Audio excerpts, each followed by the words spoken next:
नमस्कार, मैं हूं पंकज सिंह जाडेजा। हमारा उद्देश्य है राष्ट्र से स्नेह, राष्ट्र का सम्मान। अब देखते हैं आज के दिन भर की टॉप हेडलाइन।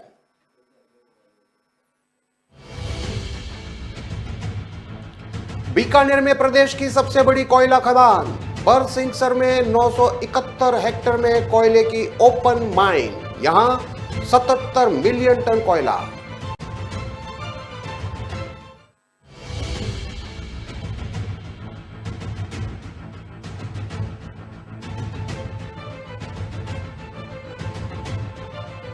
लव मैरिज के 25 दिन बाद बेटी की मौत, पिता बोले यह हादसा नहीं हत्या है, काश बेटी को शादी करने से रोक लेता।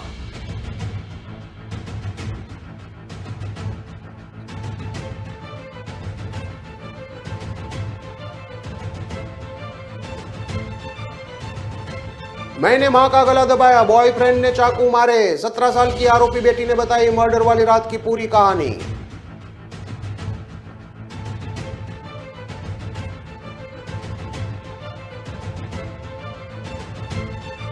शादी से इनकार पर युवती का गला रहता, घर में घुसकर किया था प्रेमिका पर हमला, आरोपी ने ऑनलाइन खरीदा था चाकू।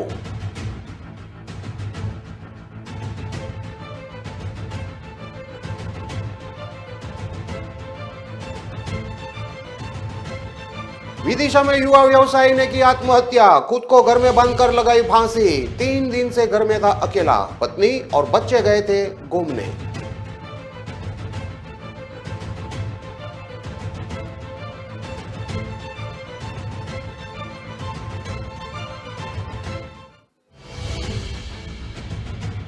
रेवाड़ी के राधा कृष्ण मंदिर में चोरी, भगवान की कीमती मूर्तियां चुरा ले गए चोर, अन्य सामान भी गायब मिला।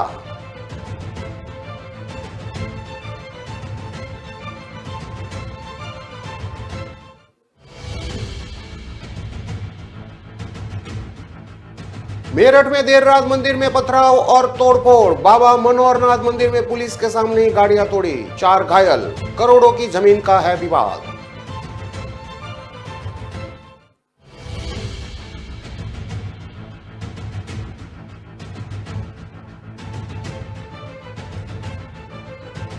और संदिग्ध आतंकी अजरुद्दीन के पिता बोले मेरे बेटा बेकसूर, जरूरत के लिए मुझसे पैसा मांगता था, गलती हुई तो सरकार बच्चा समझकर माफ कर दे। अब देखते हैं खबरें विस्तार से। दूर तक फैली काली जमीन, 200 फीट गहरी और 971 हेक्टेयर में फैली खदान में काम करते श्रमिक, खनन करती बड़ी बड़ी मशीनें और पौने 2 किलोमीटर लंबी कन्वेयर बेल्ट जो कोयले को प्लांट तक पहुंचाती है। यह नजारा झारखंड या छत्तीसगढ़ का नहीं बल्कि बीकानेर से 20 किलोमीटर दूर बरसिंहसर का है। यहां राजस्थान की सबसे बड़ी कोयले की खदान है। यहां कोयले की ओपन माइनिंग होती है। यहां निकलने वाले कोयले से रोज 250 मेगावाट बिजली बनती है। यहां खनन का जिम्मा भारत सरकार के उपक्रम नेवली लिग्नाइट कॉरपोरेशन के पास है। यहां 125 मेगावाट की 2 बिजली इकाइयां हैं। पहली इकाई अक्टूबर 2009 और दूसरी जून 2010 से काम कर रही है।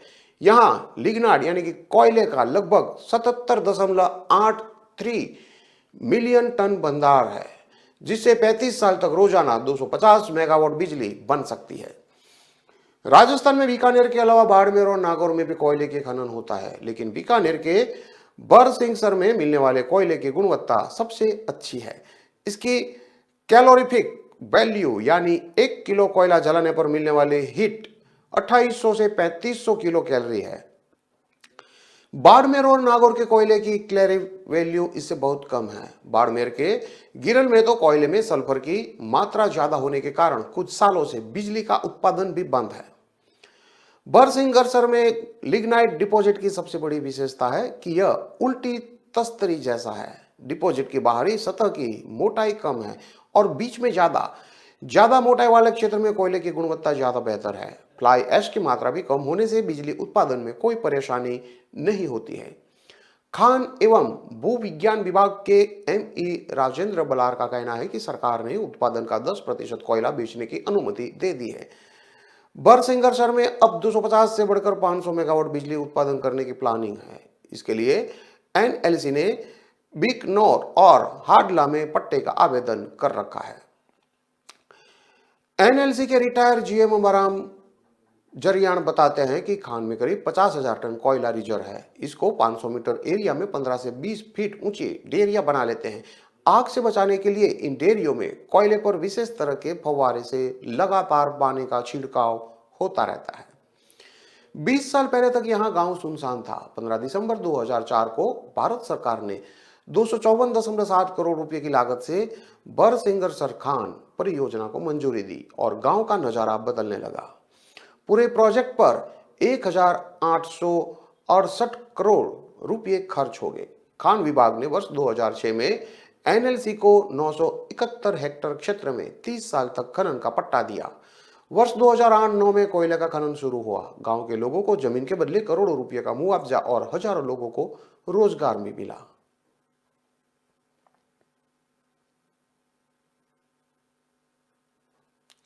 लव मैरिज के 25 दिन बाद 22 साल की युवती की सड़क हादसे में मौत हो गई। पिता का आरोप है कि दामाद ने बेटी की हत्या कर दी है। अब वो ये हादसा बता रहा है। पिता ने मीडिया से अपना दर्द साझा किया। उन्होंने कहा कि मैं बिटिया से नाराज था, लेकिन ये नहीं सोचा था कि वो हमेशा के लिए हमसे दूर चली जाएगी।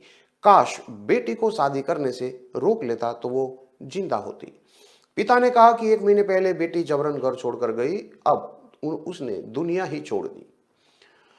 ओमकारेश्वर दर्शन कर लौट रहे एक पति पत्नी सड़क हादसे का शिकार हो गए। हादसे में जहां इंदौर निवासी महिला शिवानी की मौत हो गई, वहीं युवक को मामूली चोट आई है।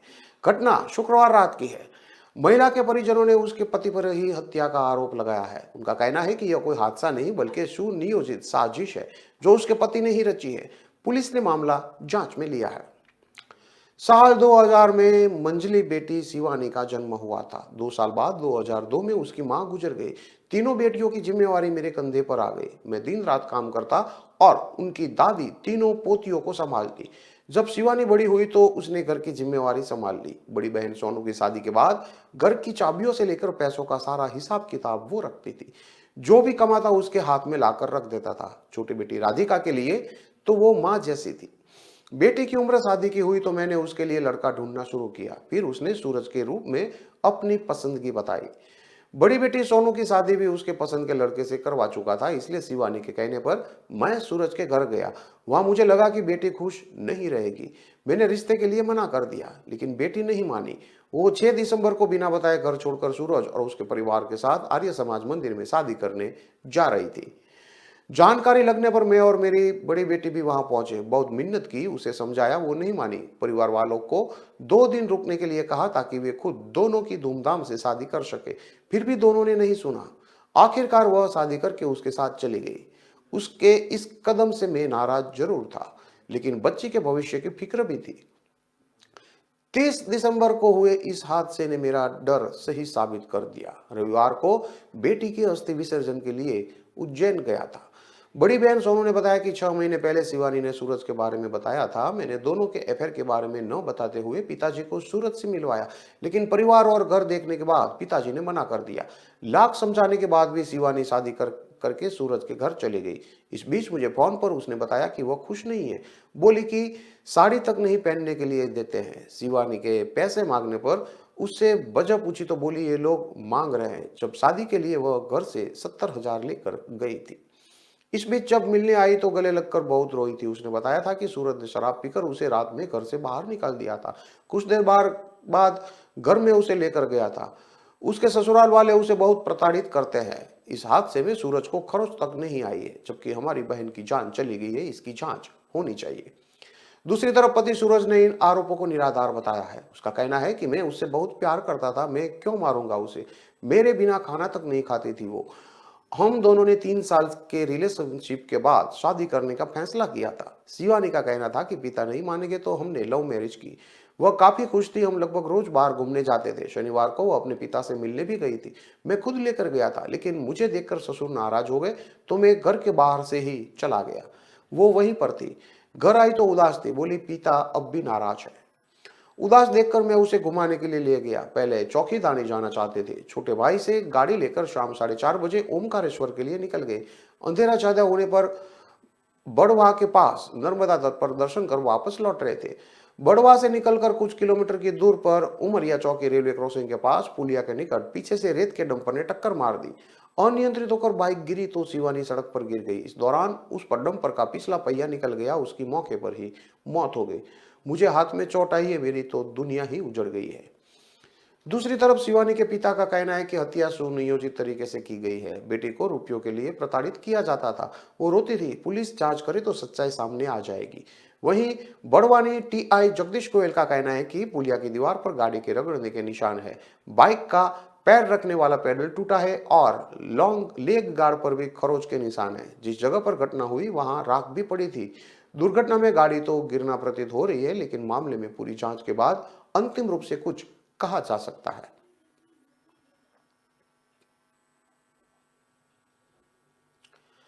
मां की हत्या के बारे में बेटी ने जो बताया, उससे सुनकर पुलिस भी सहर गई। उसने कहा, मैं मां के ऊपर बैठ गई, मैंने उसका गला कस लिया। मां छटपटाती रही। बॉयफ्रेंड चाकू लेकर खड़ा हो गया, धमकी भी दी कि बात नहीं मानी तो मार डालेंगे। थोड़ी देर बाद छटपटाहट भी बंद हो गई। हम घबरा गए, लगा कि मां बच गई तो हम नहीं बचेंगे। फिर बॉयफ्रेंड ने चाकू से 6 से 7 वार किए। ये सनसनीखेज खुलासा 17 साल की लड़की ने पुलिस के सामने किया है। ग्वालियर हजीरा थाना क्षेत्र के गदाईपुरा में लड़की ने बॉयफ्रेंड सोनू के साथ मिलकर अपनी ही मां का कत्ल कर दिया। मीडिया ने लड़की से बात की। उसने मर्डर वाली रात की जो कहानी बताई वह रोंगटे खड़े कर देने वाली है। हजीरा स्थित गदाईपुरा में एक मकान में ममता कुशवाहा अपनी 17 साल की बेटी के साथ किराए के मकान में रहती थी। शनिवार रात कमरे का दरवाजा खुला था। सुबह से वह दिखाई भी नहीं दे रही थी, उसकी बेटी भी नहीं दिख रही थी। मकान मालिक ने जाकर देखा तो कमरे में बेड के नीचे खून से सना कंबल था, उसमें शव पड़ा था। मकान मालिक ने पुलिस को सूचना दी। पुलिस ने मामले में ममता कुशवाहा की बेटी और उसके बॉयफ्रेंड सोनू को गिरफ्तार कर लिया है। शुक्रवार रात 8 बजे की बात है। उसने कहा कि मैंने अपने दोस्त सोनू को घर बुलाया। यहाँ मैंने माँ से कहा कि मैं सोनू से प्यार करती हूँ, उसी के साथ रहूंगी। माँ इसके लिए राजी नहीं थी। करीब 1.5 घंटे तक हमारे बीच बहस होती रही। सोनू ने यह भी कहा था कि पहले मुझ पर लगाया हुआ केस भी वापस ले लो। माँ इस पर भी तैयार नहीं थी। रात 10 बजे बात बिगड़ी तो सोनू धमकी देकर चला गया। मुझे भी बहुत गुस्सा आ रहा था। रात 11 बजे फिर सोनू को बुलाया, तब माँ सो रही थी। हमने तय किया कि माँ को सिर्फ डराकर मनाने की कोशिश करेंगे। मैं सोती हुई माँ के ऊपर बैठ गई, उसके दोनों हाथ पकड़ लिए। सोनू घर में सब्जी काटने वाला चाकू उठाकर लाया। इतने में माँ जाग गई। मैंने फिर डराने की कोशिश की कि बात नहीं मानी तो मार डालेंगे, फिर भी वह तैयार नहीं हुई। मैंने माँ का गला पकड़ लिया। करीब 10 मिनट तक गला कसता रहा। वह छटपटाने लगी। सामने चाकू लेकर खड़े सोनू ने भी धमकी दी। कुछ देर बाद छटपटाहट बंद हो गई। हमें लगा कि माँ बेहोश हो गई। नब्ज चेक की तो कुछ महसूस नहीं हुआ। फिर भी डर था कि अगर माँ बच गई तो हम नहीं बचेंगे। फिर तय किया कि माँ को मार डालते हैं। सोनू ने माँ के पेट, छाती और गले पर ताबड़तोड़ चाकू से वार किए। रात करीब 12 बजे तक माँ ढेर हो गई। माँ को मारने के बाद हम दोनों कमरे में ही सबके पास बैठे रहे। अब इतनी रात को कहाँ जाते, इसलिए वहीं बैठकर बात करते रहे। रोना भी आ रहा था कि माँ मान जाती तो वह आज जिंदा होती। इस तरह रात के 3 बज गए, हमारी नींद लग गई। शनिवार सुबह 7 बजे नींद खुली, सोनू चला गया। करीब 1 घंटे बाद मैं भी कमरे का ताला लगाकर चली गई। शाम को मैं फिर घर पहुंची, धीरे से दरवाजा खोला, सबको कंबल में लपेटा और पलंग के नीचे डाल दिया। इसके बाद अपने कुछ कपड़े लेकर दोबारा दरवाजा लगाकर चले गई। हमें रविवार की सुबह ट्रेन से दिल्ली जाना था। कोई बेटी नहीं चाहेगी कि वो अपनी माँ की हत्या करे। मैं सोनू से बहुत प्यार करती हूँ। मैं उसके साथ शादी करके अलग दुनिया बसाना चाहती थी, लेकिन माँ नहीं चाहती थी कि मैं उसे छोड़कर जाऊं, अपनी दुनिया में खुश रहूं। माँ चाहती थी मैं उसके साथ ही रहूं, उसका काम देखूं। बार बार समझाने के बाद भी माँ तैयार नहीं थी। मेरे दोस्त सोनू पर माँ ने अपहरण, रेप का मामला जबरदस्ती दर्ज कराया था। इससे मैं उब गई थी। हत्या करने का मेरा बिल्कुल इरादा नहीं था। ऐसा होता तो सोनू ढंग का चाकू लेकर आता। मैंने सोचा था कि सोनू के साथ मिलकर मां को डरा दूंगी, लेकिन ऐसा नहीं हुआ। मामले में हजीरा थाना प्रभारी संतोष सिंह भदौरिया का कहना है कि आरोपियों को सोमवार को यानी कि आज कोर्ट में पेश किया जाएगा। इसके बाद उन्हें जेल भेज दिया जाएगा। फिलहाल दोनों की पूछताछ चल रही है। मध्य प्रदेश के धार में घर में घुसकर युवती की हत्या के मामले में बड़ा खुलासा हुआ है। आरोपी युवती से शादी करना चाहता था, लेकिन युवती और उसके परिवार वाले राजी नहीं थे। आरोपी की कहीं और भी शादी नहीं हो रही थी। शादी की बात को लेकर ही दोनों में कहासुनी हुई और आरोपी ने युवती पर ताबड़तोड़ चाकू से हमला कर उसकी हत्या कर दी। आरोपी और युवती के बीच में पिछले 4-5 साल से प्रेम संबंध थे। हालांकि करीब 7 महीने पहले ही दोनों के बीच ब्रेकअप हो गया था। फिर भी आरोपी उसे शादी करना चाहता था, लेकिन युवती इनकार कर रही थी। वारदात के दिन आरोपी ने लड़की के घर में घुसकर उसकी गर्दन पर चाकू से कई वार किए। उसे गंभीर हालत में ही इंदौर रेफर किया गया, जहां इलाज के दौरान उसकी मौत हो गई। इधर पुलिस ने आरोपी को घटना के 6 घंटे बाद शनिवार को ही गिरफ्तार कर लिया था। आज उसे कोर्ट में पेश किया गया। कोर्ट ने आरोपी को 1 दिन की रिमांड पर भेज दिया है। वहीं युवती का उसके पैतृक गांव में अंतिम संस्कार कर दिया गया है। हत्या की यह वारदात मध्य प्रदेश धार के इमलीबंद क्षेत्र युवती के घर में हुई। शनिवार की दोपहर के करीब 3 बज रहे थे। घर में आगे वाले कमरे में युवती अपने भाई बहन के साथ टीवी देख रही थी। इसी दौरान अचानक आरोपी लखन पिता गिरधारी लाल परमार वहां पहुंचा। इस दौरान युवती से बातचीत में दोनों के बीच कहासुनी हो गई। इसी बीच आरोपी ने चाकू से उस पर ताबड़तोड़ हमला कर दिया। इसके बाद मौके से वो फरार हो गया। गले, पीठ और सीने पर किए वार। आरोपी ने युवती के गले, पीठ और सीने पर चाकू से वार किए थे। वारदात के बाद युवती की बड़ी बहन ने अपने पिता को फोन पर घटना की जानकारी दी। उसने पड़ोस में रहने वाले युवक को बुलाया। इसके बाद वह घायल बहन को अस्पताल लेकर पहुंची। यहां डॉक्टरों ने 45 मिनट तक युवती को प्राथमिक उपचार दिया। युवती के गले की सांस की नली पर गहरा घाव था। धार अस्पताल में गले पर 25 टांके सहित अन्य स्थानों पर कुल 35 टांके लगाकर युवती की जान बचाने की कोशिश की गई। युवती की हालत गंभीर बनी हुई थी। इसे धार से इंदौर के लिए रेफर कर दिया गया था। इंदौर अस्पताल में इलाज के दौरान उसने दम तोड़ दिया। वारदात के 6 घंटे के अंदर आरोपी गिरफ्तार हो गया था। इधर कोतवाली पुलिस ने धार के मांडू रोड स्थित फायरिंग रेंज क्षेत्र से पिछले हिस्से में छिपकर बैठे हुए आरोपी लखन को रात करीब 9 बजे अरेस्ट कर लिया। घटना के महज 6 घंटे के भीतर ही आरोपी को गिरफ्तार करके पुलिस थाने पर लेकर पुलिस आई। पुलिस ने इस मामले में पहले प्राणघातक हमले की धारा में केस दर्ज किया। जांच के दौरान ही हत्या की धारा बढ़ाई गई।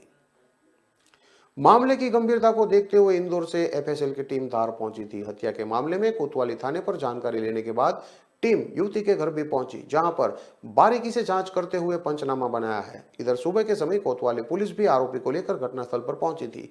इसके बाद पुलिस टीम आरोपी को गिरफ्तार हुए स्थान पर भी लेकर पहुंची।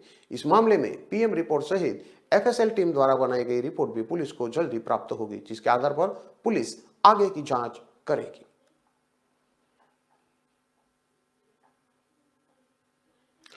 खबरों में लेते हैं अब एक छोटा सा विराम।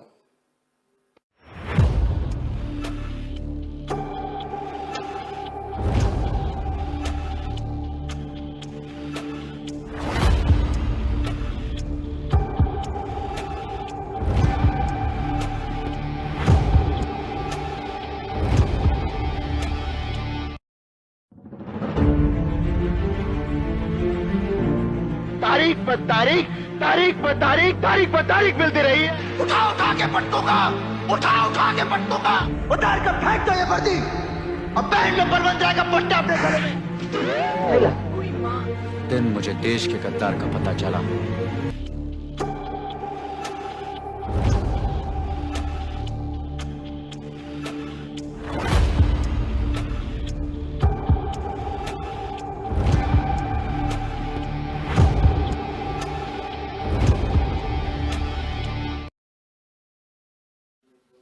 विराम के बाद एक बार फिर से आपका स्वागत है। अब देखते हैं आगे की और खबरें। विदिशा में पेस्टिसाइड व्यापारी राहुल जैन ने अज्ञात कारणों के चलते अपने घर में फांसी लगाकर आत्महत्या कर ली। घटना की जानकारी मिलते ही पुलिस ने मौके पर पहुंचकर शव को उतारकर पोस्टमार्टम के लिए भेज दिया। प्रथम दृष्टया पुलिस इस मामले को आत्महत्या मानकर चल रही है। विनायक हाइट्स में रहने वाले 39 वर्षीय राहुल जैन ने सिटी टावर में निवास कर रहे थे। उन्होंने अपने घर में फांसी लगा ली। जब उनके परिजनों का फोन नहीं उठाने पर दोस्त ने घर जाकर देखा, तब उन्हें घटना की जानकारी मिली। कोतवाली पुलिस ने मौके पर पहुंचकर सबको जिला अस्पताल भेजा। घटनास्थल का जायजा लिया तो मौके पर से कोई सुसाइड नोट नहीं मिला। फिलहाल पुलिस ने जांच शुरू कर दी है। राहुल के पारिवारिक मित्र राजेश रघुवंशी ने बताया कि शनिवार देर रात 9:30 बजे आखिरी बार उनसे मुलाकात हुई थी। उस समय फैक्ट्री के अन्य कर्मचारियों के साथ नव वर्ष पर ही कहीं घूमने फिरने और पिकनिक का प्रोग्राम बनाया था। उसके बाद रविवार को दोपहर तक उनका फोन रिसीव नहीं हुआ। बाद में घर जाकर देखा तो राहुल की जानकारी मिली। उन्होंने यह कदम क्यों उठाया, यह फिलहाल समझ के परे है। कोतवाली थाने के एएसआई अनिल राय ने बताया कि राहुल के माता पिता गाजियाबाद में रहते हैं। 2014 में दिल्ली से आकर शहर के पित्तल मिल स्थित इंडस्ट्रियल एरिया में फैक्ट्री डालकर कीटनाशक का कारोबार शुरू करने वाले 40 वर्षीय युवा व्यवसायी राहुल जैन ने अपने मकान में ही फांसी लगा ली। राहुल की पत्नी अपने माता पिता के साथ लक्षद्वीप घूमने गई है, इसलिए घर में कोई नहीं था। फिलहाल पुलिस ने सबको जिला अस्पताल के मॉर्चरी रूम में रखवा दिया है।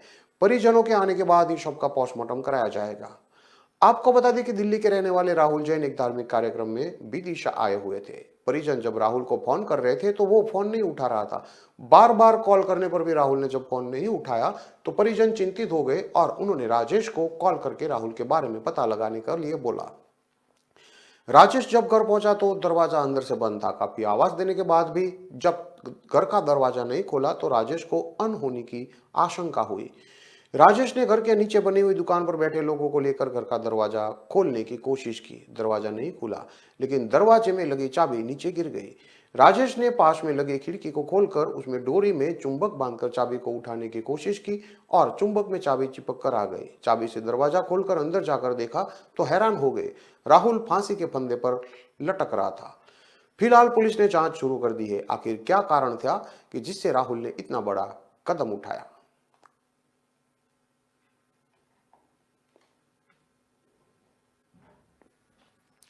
हरियाणा के रेवाड़ी शहर में चोरों ने राधा कृष्ण मंदिर में सेंध लगा दी। चोर महंगी पित्तल की मूर्तियां और अन्य सामान चोरी करके ले गए। मॉडल टाउन थाना पुलिस ने पुजारी की शिकायत पर 2 लोगों के खिलाफ चोरी का मामला दर्ज किया है। रेवाड़ी शहर के सेक्टर नंबर 3 स्थित हाउसिंग बोर्ड कॉलोनी में रहने वाले जगदीश पिछले 20 साल से सेक्टर 3 स्थित राधा कृष्ण मंदिर में पुजारी है। बीती रात वह पूजा पाठ करके मंदिर को बंद कर घर चले गए थे।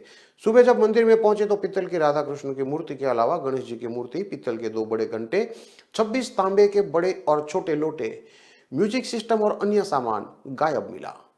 जगदीश ने तुरंत इसकी सूचना पुलिस और आसपास रहने वाले लोगों को दी। सूचना के बाद मौके पर पहुंची पुलिस ने जांच की और जगदीश की शिकायत पर माता चौक पर रहने वाले गिरीश और बास सीताब राय निवासी आकाश के खिलाफ चोरी का केस दर्ज करवाया। इन दोनों ने मंदिर में चोरी की वारदात को अंजाम दिया। पुलिस अब दोनों आरोपियों की तलाश में जुटी है।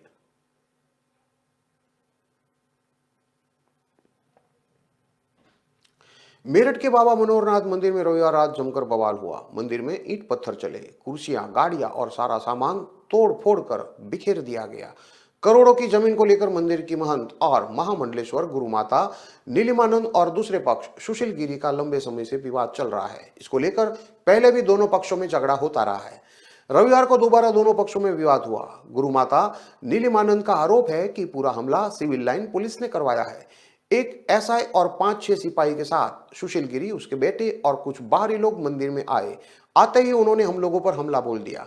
पुलिस ने आते ही कहा कि सीओ साहब के आदेश है, हवन कुंड नहीं बनेगा। इसके बाद पुलिस ने अपने सामने मंदिर में हमला और तोड़फोड़ और पथराव भी कराया। थाना सिविल लाइन क्षेत्र का बाबा मनोहरनाथ मंदिर शहर के प्रमुख मंदिरों में से एक है। मंदिर से सटा ऐतिहासिक सूरज कुंड है। मान्यता है कि कुंड में खुद मंदोदरी स्नान करने आती थी। आरोप है कि गुरु माता नलिमानंद पर भी लाठी डंडे से हमला किया गया। नलिमानंद सहित 4 लोग हमले में घायल हुए हैं। अराजक लोगों ने मंदिर पर पथराव भी फेंके। मंदिर परिसर में बने हवन कुंड को भी नष्ट कर दिया। पथराव में महंत की कार सहित अन्य वाहन भी टूट गए हैं। दरअसल बाबा मनोहरनाथ मंदिर में नए साल पर नीलिमानंद की ओर से हवन कुंड में हवन यज्ञ कराया गया था। इस बात का विरोध गिरी समाज के सुशील गिरी और उसके बेटों ने किया था। 2 दिन से मंदिर में हवन कुंड पर यज्ञ चल रहा था। रविवार शाम को भी हवन थी। शाम के वक्त जब हवन कुंड पर यज्ञ होने लगा तो सुशील गिरी और उसके बेटों ने बाहरी लोगों के साथ हवन कुंड को हटवाने के लिए वहां पर आ गए। मंदिर परिसर में सुशील गिरी पक्ष के लोगों ने हंगामा कर हवन कुंड को हटाने की मांग पुलिस से की। उस वक्त तो मामला निपट गया। मौके पर 3 सिपाही को तैनात किया गया था। नीलिमानंद का कहना है कि दोपहर में हम मंदिर के पुजारी और अन्य लोग CO civil line Arvind Chaurasia से मिलने पहुंचे। हवन कुंड पर पूजा अर्चना की मांग की। सीओ ने उन्हें आश्वासन दिया कि आप जाइए और हवन कुंड पर पूजा अर्चना करिए। जब हवन कुंड पर पूजा की तैयारी करने लगे तो देर रात 10 बजे सुशील गिरी, ईशंक, कपिल, शशांक और 10 से ज्यादा लोग वहां पहुंचे। उनके साथ एक एसआई और 5 सिपाही मंदिर में पहुंचे। आते ही सुशील और उसके बेटों ने हवन कुंड में तोड़फोड़ करनी शुरू कर दी। बस इसी के बाद तोड़फोड़ और ज्यादा बवाल शुरू हुआ। CO civil line Arvind Chaurasia मौके पर पहुंचे और मंदिर समिति के लोगों से पूछताछ की। पुलिस ने सुशील गिरी के 2 बेटों को हिरासत में लिया है। 4 घायलों को जिला अस्पताल के लिए भेजा गया है। गुरु माता नीलिमानंद सहित मंदिर समिति के लोगों की तरफ से थाना सिविल लाइंस में तहरीर दी गई है।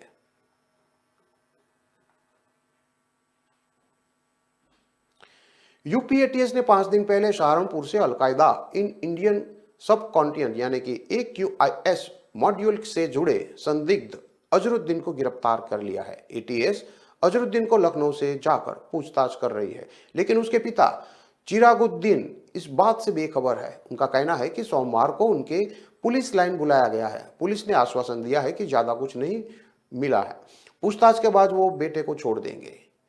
चिरागुद्दीन ने बताया, मेरा बच्चा बहुत सीधा साधा है, 1.5 साल से ही एंड्रॉइड फोन का इस्तेमाल कर रहा है। वह जो भी कमाता है सारा हमें दे देता है। जरूरत के लिए मुझसे 10-20 रुपये ही मांगता है। आज तक कोई बड़ी रकम तो नहीं दी है। हमें सरकार और न्याय व्यवस्था पर पूरा भरोसा है। अगर गलती हुई तो सरकार बच्चा समझकर इसे माफ कर दे। नगर निगम के वार्ड नंबर 63 की इनाम कॉलोनी, जो कि जिला मुख्यालय से करीब 5 किलोमीटर दूर है, अजरुद्दीन को यूपी एटीएस ने 29 दिसंबर 2022 को वहां से उठाया था, क्योंकि संदिग्ध लुकमान ने इसका नाम एटीएस को बताया था। हालांकि 10 नाम लुकमान ने और भी बताए थे। संदिग्ध अजरुद्दीन का घर करीब 50 से 60 गज का रहा है। मकान भी किसी और का है। मकान में 2 कमरे हैं, एक ऊपर और एक नीचे। खुले में रसोई है। अजरुद्दीन के पिता चिरागुद्दीन, मां रोशन और भाई बगलुद्दीन एक साथ रहते हैं। बड़ा भाई सलाउद्दीन अलग मकान में रहता है। बेटे के बारे में मीडिया ने जब पूछा तो आंखों में पानी और रुंधे हुए गले से पिता चिरागुद्दीन बोले कि मेरा बेटा तो बेकसूर है। मेरा बेटा गर्मियों में मच्छरदानी बेचता है और अब हेलमेट बेच रहा है। सुबह चला जाता है और शाम को वापस आता है। पूरे दिन की कमाई भी हमें दे देता है।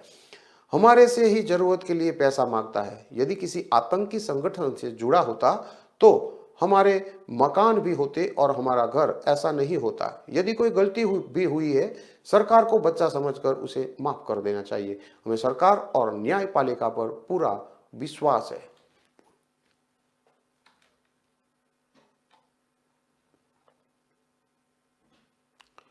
इन सभी खबरों को विस्तार से पढ़ने के लिए आप हमारे वेबसाइट का भी प्रयोग कर सकते हैं। हमारा वेब का पता है www.kalamkartavya.com।